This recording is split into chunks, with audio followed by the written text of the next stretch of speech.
নদীতে থাকতো এক শক্তিশালী বাঙালি জিন। একদিন হঠাৎ করে একটি ভারতের জিন এসে সেই বাঙালি জিনকে বলল, তুই আজ রাতের মধ্যে এখান থেকে সরে যাবি, আগামী কাল থেকে এই নদীতে আমি রাজত্ব করব।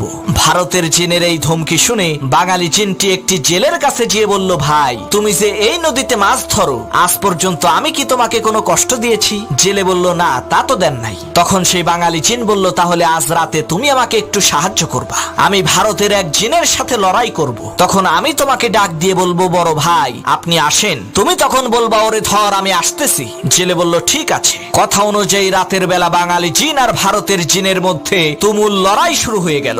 এমন সময় বাঙালি জিন বলল, বড় ভাই আপনি আসেন। তখন জেলে বলল, ওরে শক্ত করে চেপে ধর আমি আসতেছি। এই কথা শুনে ভারতের জিন বলল, সর্বনাশ, ছোট ভাইয়ের সাথেই লড়াই করতেই আমার জান বের হয়ে যাচ্ছে, আর বড় ভাই আসলে তো আমার কেল্লা ফতে হয়ে যাবে। ওরে বাপুরে, আমি গেলাম।